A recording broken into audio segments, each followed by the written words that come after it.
when you have that kind of power, when you're essentially becoming a dominant storyteller for children globally, we have to begin to ask very serious questions about what kind of stories are being told here. Are these the stories we really want our children to hear? Would we like to ask children to hear other kinds of stories? And if we don't ask those kinds of questions, then essentially we're allowing Disney to shape our children's imaginations. The Walt Disney Company has been a powerful force in creating childhood culture all over the world. Disney's massive success is based on images of innocence, magic, and fun.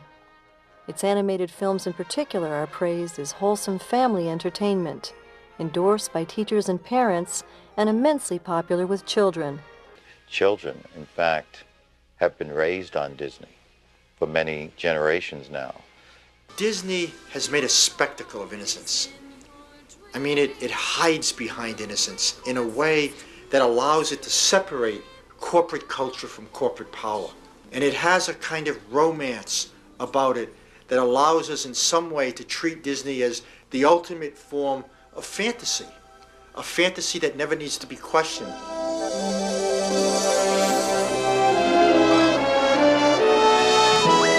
Disney is a transnational media conglomerate, owning TV and radio networks, cable systems, internet sites, music studios, media production companies, magazines, sports teams, theaters, and theme parks. As a result, Disney exerts a tremendous influence on national and international popular culture.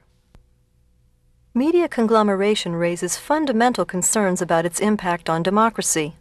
Because enormous conglomerates like Disney own so much of the media, they exercise unprecedented control over the images and messages we're exposed to.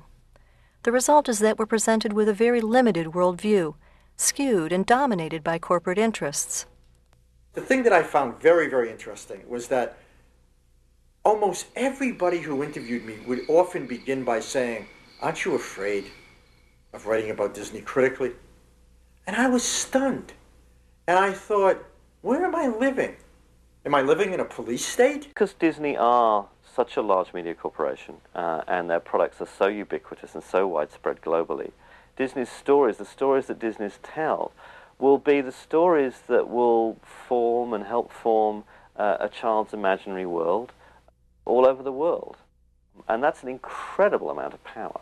What's amazing when you look at Disney and Disney movies over the years is how little the image of females has really changed.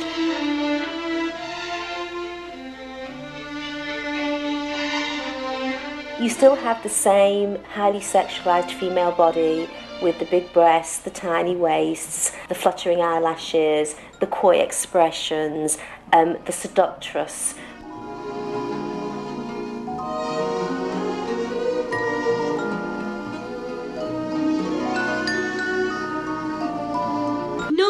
You can't stay in there forever. Yes, I can. Fine.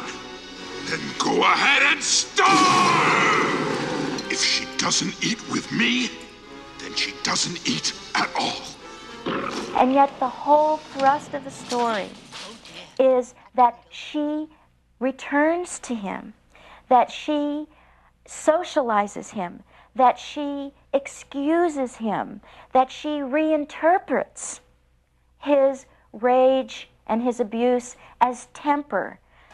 And this is a movie that is saying to our children, overlook the abuse, overlook the violence. There's a tender prince lurking within, and it's your job to kiss that prince and bring it out, or to kiss that beast and bring the prince out. That's a dangerous message.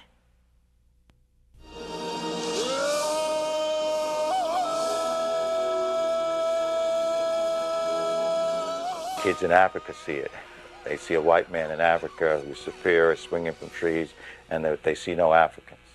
And they see gorillas being the ones they relate to. Is it promoting white supremacy? I never seen any black people in Disney's movie. I can't think of any Disney movies that have black people that are good. Disney has very, very few Asian or Asian American characters in their children's films. And that's probably why the Siamese cats really stand out for me. The question is, what type of stories get invented, circulated, perpetuated in the public imagination, and why? We have no obligation to make history. We have no obligation to make art. We have no obligation to make a statement. To make money is our only objective.